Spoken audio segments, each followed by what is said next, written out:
Efectivamente, yo voy a abordar el tema de cómo los fármacos pueden influir en la utilización de la dieta y el estado nutricional. Igualmente, como decía anteriormente el profesor Antonio Aguilar, los fármacos también pueden afectar a los procesos de ingesta, a los procesos de absorción, de metabolismo y de excreción de los nutrientes, de la misma manera que los alimentos y los nutrientes pueden afectar a los fármacos, y esta interacción sobre los nutrientes puede dar lugar a una deficiencia nutricional general, o a una malnutrición, o a una deficiencia nutricional específica cuando afecta a un nutriente específico. Tal y como les voy a presentar esta conferencia es darles indicaciones sobre algunos ejemplos de interacciones concretas, las que he elegido más relevantes, desde lo que se conoce a nivel de investigación y hasta lo que podemos derivar a lo que es la atención del paciente y finalmente pues una pequeña visión general. Como ya adelantaba el profesor Abel Mariné, efectivamente los nutrientes que presentan mayor número de interacciones con los fármacos son las vitaminas, y dentro de las vitaminas el ácido fólico es precisamente el que presenta mayor número de interacciones. Por recordar un poquito la situación, el ácido fólico, los folatos, los ingerimos a través de los alimentos, normalmente en formas que vienen oxidadas y con varios residuos glutámicos.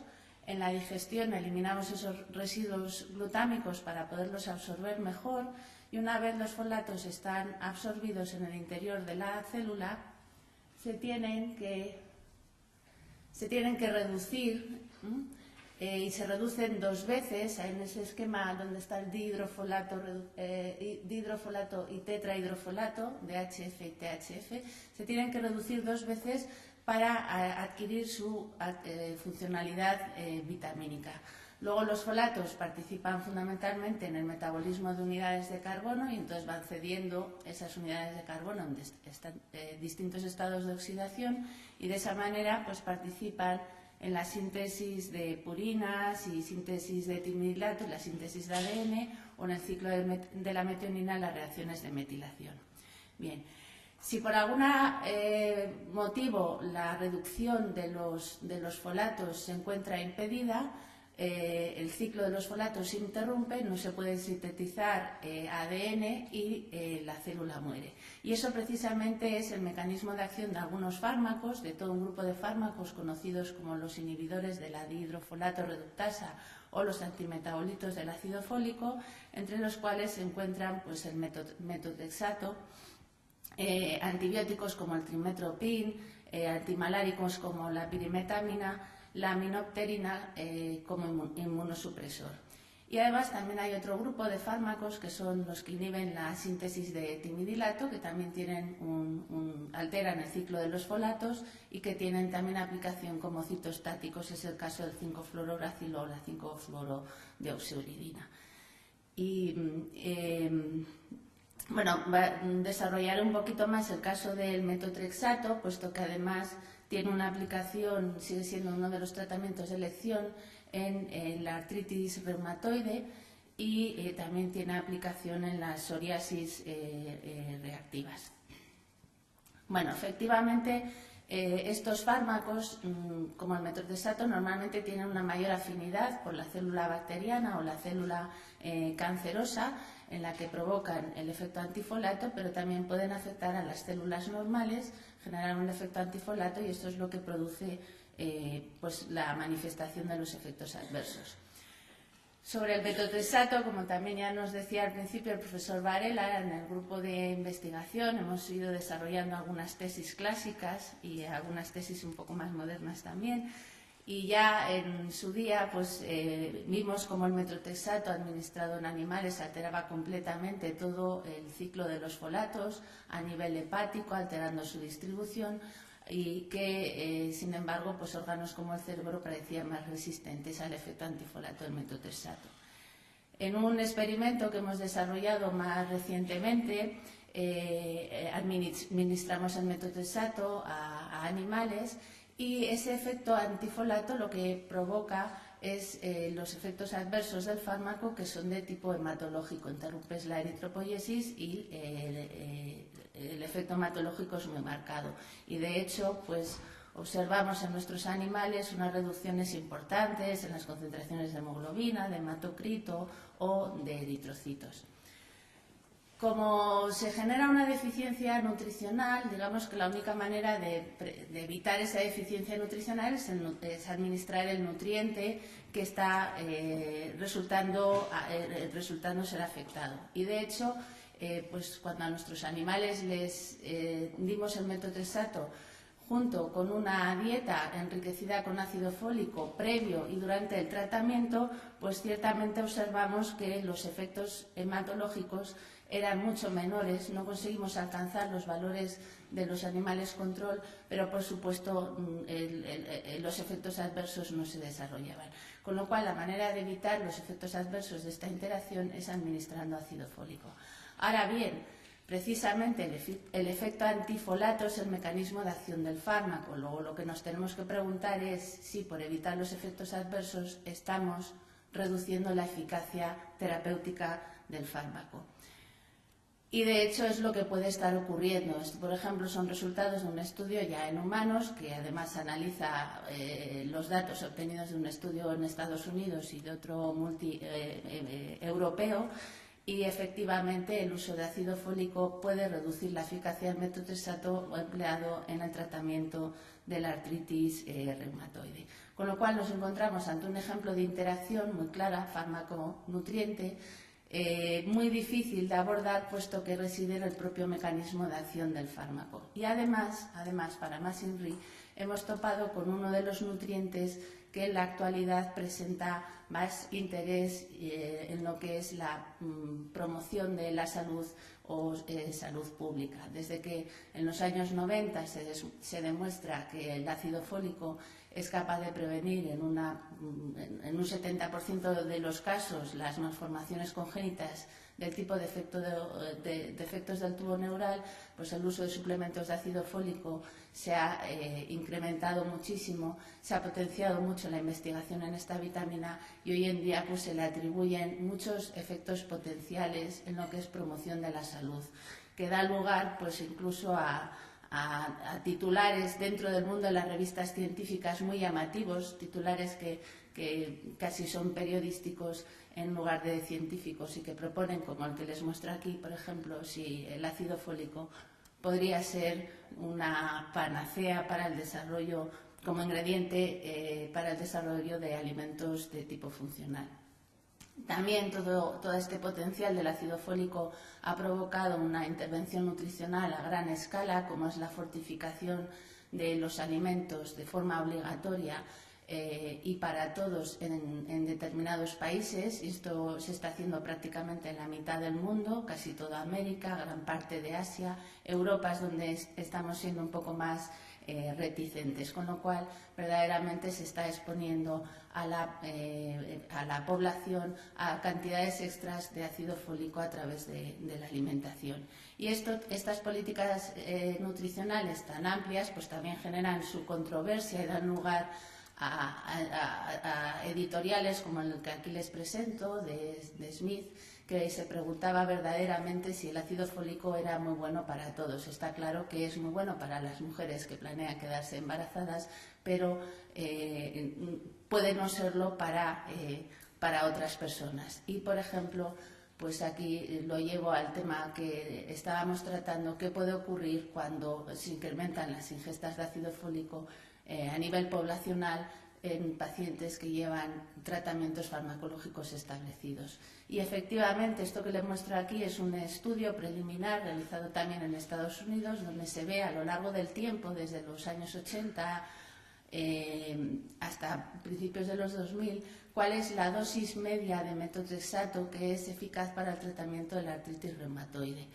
En el gráfico, en el punto en el que vemos una inflexión, es cuando en Estados Unidos se introduce la fortificación obligatoria con ácido fólico de los alimentos de base cereal. Y efectivamente se ve que se incrementa la dosis, claramente la dosis de metotrexato que está siendo eficaz para el tratamiento de la artritis reumatoide.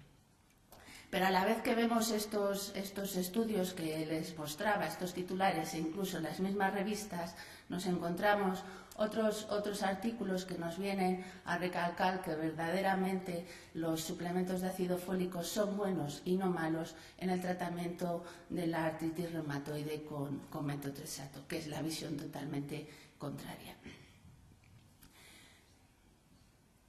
En definitiva, pues la interacción con el metotrexato es una interacción compleja, es una interacción difícil de abordar, que normalmente a nivel de atención al paciente actualmente pues, se intenta solucionar recomendando una dieta rica en ácido fólico y folatos en los pacientes tratados, que por dar un mensaje sencillo es una dieta verde, una dieta con alimentos, con verduras de hoja verde, que son la principal fuente de ácido fólico, y la suplementación con ácido fólico, pero separada en el tiempo de la administración del fármaco, lo cual hace pues, una posología del tratamiento un poco compleja. Los folatos también presentan una interacción importante con todo otro grupo farmacológico, que es el de los anticonvulsivantes, la fenitoína, el fenobarbital, la primidona, la carbamazepina y el valproato. Todos tienen demostrado un efecto antifolato.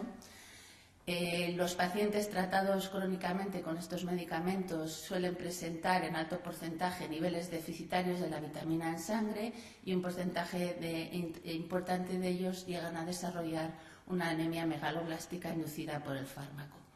El mecanismo que subyace en esta interacción todavía está en duda. Algunos autores sostienen que se debe a la propia acción anticonvulsivante, con lo cual nos encontraríamos con un tipo de interacción similar a la del metotrexato o los inhibidores de la dihidrofolato reductasa. Otros autores hablan de interacción a nivel de la absorción, porque no se digieren bien esos glutámicos que van añadidos a las moléculas de folatos, y entonces no podemos absorber bien la vitamina. Otros autores hablan de interacciones a nivel metabólico. A nivel metabólico, bien que la vitamina se emplea o se desgasta en el metabolismo del fármaco, o bien el metabolismo del fármaco desgasta los coenzimas reductores que también son necesarios para la reducción de la vitamina. Nuevamente aquí la solución para evitar los efectos adversos del fármaco sería la suplementación con ácido fólico, que nuevamente debe hacerse con precaución por el miedo a reducir la eficacia del fármaco. El valproato también ha sido uno de los fármacos que hemos estudiado en el grupo de investigación. Lo administramos a animales gestantes en una administración muy corta, justo en los 3 días que son fundamentales para el desarrollo del sistema nervioso, y efectivamente vimos que el valproato modifica el metabolismo de los folatos, da lugar a una reducción significativa en las concentraciones de metionina por inhibición de una enzima metionina sintasa, que es la que toma una de las que toma el grupo metilo de los folatos para introducirlo en las reacciones de metilación, y entonces así vuelve a tener un efecto antifolato. Además, esta alteración metabólica se traducía en una hipometilación del ADN del hígado de las madres, y también del hígado de los fetos de esas madres que habíamos tratado con valproato, y que cuando la administración de valproato la acompañábamos con ácido fólico no conseguíamos ningún efecto positivo en las madres, pero sí conseguíamos revertir esa hipometilación o esa alteración epigenética del ADN en el hígado fetal. Esta investigación lo hicimos en el seno de la búsqueda de mecanismos que explicarían el efecto del ácido fólico en la prevención de los defectos del tubo neural, o el efecto adverso que está muy descrito para el valproato a nivel clínico, que es la teratogenicidad, aunque el mecanismo que produce esa teratogenicidad todavía no se conoce bien. Otra de las vitaminas que creo interesante destacar es el caso de la vitamina B12. La vitamina B12, si recuerdan, también es químicamente químicamente es una estructura muy compleja, muy grande, y eso dificulta su absorción con respecto sobre todo a otras vitaminas. Y por eso, para facilitar la absorción de la vitamina B12, producimos una glicoproteína, que es el factor intrínseco en las células parietales, que se une a la vitamina B12 y todo el complejo es lo que podemos absorber. Bien, pues la producción de ese factor intrínseco es muy sensible a la secreción ácida, es dependiente de la secreción ácida del estómago y muy sensible a los cambios del pH, con lo cual todos los fármacos que puedan de alguna manera inhibir la secreción ácida en el estómago o tener un efecto alcalinizante van a inhibir, por tanto, la absorción de vitamina B12. Y eso ocurre, por ejemplo, con la cimetidina, con la ranitidina, con los antiácidos tipo el bicarbonato sódico, e incluso también ocurre con los hipolipemiantes, las resinas captadoras de sales biliares, que además de recaptar las sales biliares e impedir su reabsorción, pues capturan algunas cosas más como el factor intrínseco, como las vitaminas liposolubles, y como hierro, como zinc, que impiden la absorción de estos nutrientes, ¿no? En un adulto joven, seguramente, aunque se reduzca la absorción de vitamina B12, va a seguir recibiendo suficiente vitamina B12 porque normalmente tomamos mucha vitamina B12 en la dieta, pero en un mayor, donde también la secreción ácida está reducida fisiológicamente y la absorción simplemente por la edad de la vitamina B12 es menor, si combinamos una reducción en la absorción por la edad más un tratamiento farmacológico con este tipo de fármacos, pues el riesgo de que desarrollen un déficit en vitamina B12 es mucho mayor. También hay fármacos que interaccionan con los minerales, estas las voy a saltar puesto que ya ha salido varias veces la interacción con el calcio. Únicamente recordarles que no solo no se absorbe el antibiótico o el fármaco correspondiente, sino que tampoco se absorbe el calcio, que también es un nutriente estratégico en algunos grupos de población. Y bueno, voy a pasar a otro tipo de interacciones para también ganar tiempo. Tenemos los fármacos que provocan náuseas y vómitos, por ejemplo, que también pueden tener incidencia en el estado nutricional. Muchos fármacos provocan náuseas y vómitos, la mayor parte de las veces son transitorios, con lo cual no tienen incidencia en el estado nutricional, pero en algunos casos pueden ser permanentes. Y este es el claro ejemplo de los quimioterápicos utilizados en el tratamiento del cáncer, que prácticamente todos, aunque se va mejorando, presentan como efecto adverso las náuseas y vómitos permanentes. Y esto nos lleva a otro tema que también es de gran interés, y es cómo se evalúa el estado nutricional en los pacientes de oncología. En este estudio pues podemos observar datos de cómo están nutricionalmente los pacientes de distintos tipos de cánceres. En el primer gráfico, en el de la izquierda, se mide el estado nutricional en función del índice de masa corporal, y la parte punteada de las barras corresponde a todos aquellos pacientes que presentan sobrepeso y obesidad. Como el sobrepeso y la obesidad es tan prevalente hoy en día en las poblaciones, pues también lo es prevalente en los enfermos de cáncer. Y en la gráfica que queda a la derecha ya se evalúa el estado nutricional con parámetros bioquímicos. Y también, nuevamente, la parte de las barras que está sombreada o rayada corresponde a pacientes que presentan un grado de desnutrición moderada o grave, y podemos ver que es verdaderamente importante. La pregunta está en definir pues, si realmente esa desnutrición o malnutrición viene inducida por el proceso patológico primario, que es lo que se suele considerar, o si también viene potenciada por el tratamiento farmacológico, con lo cual pues cabría una posible intervención nutricional. También tenemos los medicamentos que engordan. Hay fármacos que también, entre los efectos adversos descritos, muestran un aumento de peso. Aquí tenemos claramente también un ejemplo que son los fármacos utilizados en psiquiatría: benzodiazepinas, fenotiacinas, antidepresivos tricíclicos, los IMAOs, también antidepresivos de segunda generación, los inhibidores selectivos de la recaptación de serotonina, todos ellos, si vemos los efectos adversos que vienen descritos, todos ellos describen un aumento de peso, que puede ser bastante importante en algunos pacientes.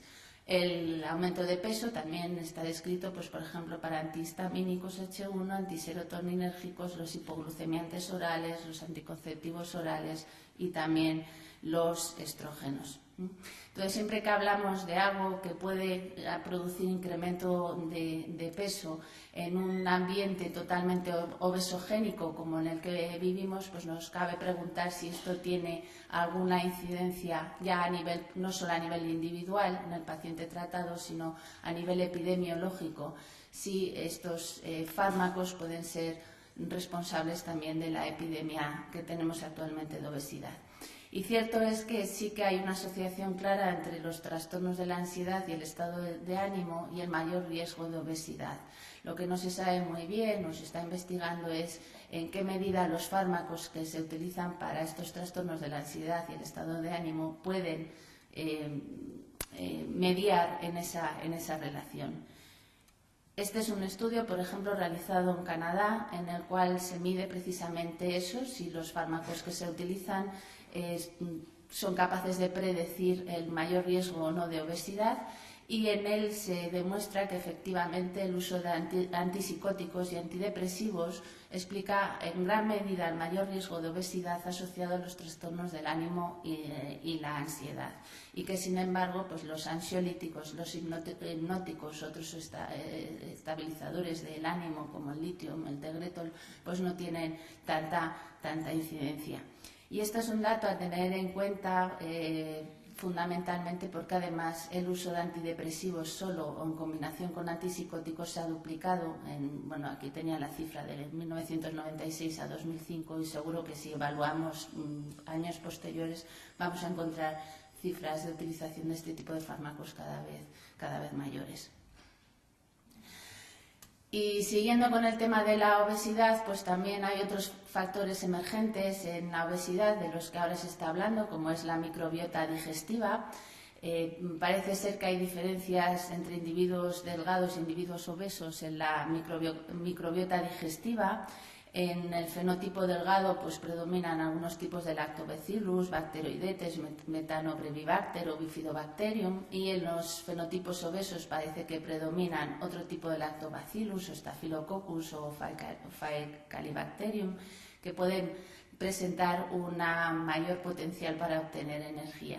¿Y por qué les presento este factor emergente en la obesidad? Pues lo presento porque se puede modificar la microbiota digestiva con distintos componentes, como pueden ser los probióticos, que pueden tanto favorecer la microbiota asociada al fenotipo delgado como la microbiota asociada al fenotipo obeso. Los probióticos se están utilizando mucho y se encuentran en ese claro oscuro entre el nutriente, el xenobiótico, la sustancia natural, el alimento o el fármaco, pero además también tenemos a los antibióticos que también pueden modificar esa microbiota. De hecho, los antibióticos en realidad desde hace mucho tiempo se vienen utilizando para el engorde y el aumento de peso en los animales de abasto, desde hace muchísimo tiempo. Y en humanos también se han utilizado para favorecer el aumento de peso pues en casos de malnutrición, en recién nacidos prematuros o en la patología crónica. Con lo cual, pues sí que está descrito que ciertos antibióticos provocan aumentos de peso como los que tienen ahí especificados, ¿no? Y lo que llama la atención, por ejemplo, es en posibles asociaciones que pueden tener el uso de antibióticos con la obesidad. Y ya empieza a haber, por ejemplo, algunas evidencias de que la claritromicina, cuando se está utilizando para el tratamiento de la erradicación del Helicobacter pylori y en el tratamiento de las úlceras, ya empieza a verse una asociación en ciertos pacientes de obesidad adquirida por efecto del tratamiento farmacológico. Ya estoy acabando, entonces ya visión general y conclusión, ya estaba acabando. Pues simplemente Recalcarles algunas cosas que ya han salido ya. Yo creo que en el tema de las interacciones que afectan al estado nutricional cada vez hay más información, cierto es, se ha estimulado el estudio, pero todavía sigue siendo poco asequible, es muy difícil encontrarla. Cuando encontramos esa información encontramos pues muchas interacciones que pueden afectar al estado nutricional. En todo caso hay que valorar su relevancia clínica. A nivel de investigación hay cosas muy bonitas, luego hay que trasladarlo al ámbito clínico y ver si es relevante o no. Y en muchos casos hacer una evaluación riesgo-beneficio. Yo creo que esta idea con un ejemplo se lo cuento en un minuto, ¿no? Los antibióticos pueden, por ejemplo, reducirse mucho en su absorción cuando se ingieren con comidas ricas en calcio. Pero también cuando los antibióticos o los medicamentos se pautan junto con las comidas, el paciente tiende menos a olvidarse del medicamento. Entonces, ¿qué riesgo es mayor allí? ¿Que el antibiótico se absorba menos o que el paciente se olvide de tomarse el antibiótico? Y que el tema de las interacciones deberían formar parte inherente de la atención farmacéutica, sin duda. Gran parte de las interacciones que afectan al estado nutricional se describen como efectos adversos del fármaco, por eso son difíciles de encontrar y muchas veces no se evidencia que es una interacción sobre el estado nutricional, con lo cual no se interviene cuando se podría intervenir. Y para evaluar la relevancia clínica de estas interacciones es fundamental que normalmente adquieren relevancia clínica cuando el fármaco se utiliza de forma crónica. Un tratamiento agudo no va a tener un efecto marcado en el estado nutricional, o cuando el fármaco se utiliza mal o se abusa de él, que eso sí que tenemos algunos ejemplos en la práctica, como es el tipo los laxantes o los antiácidos. Y por otra parte también adquieren relevancia cuando la persona que está tomando esos fármacos presenta una limitación en sus mecanismos de compensación. Tiene una ingesta marginal o insuficiente, un aumento en los requerimientos nutricionales o una absorción, metabolismo y excreción precarias. Y simplemente para acabar, una cita de Daphne Roe, que ya la ha mencionado el profesor Abel Mariné, que ciertamente ha escrito mucho y muy bonito sobre las interacciones que afectan al estado nutricional. Muchas gracias.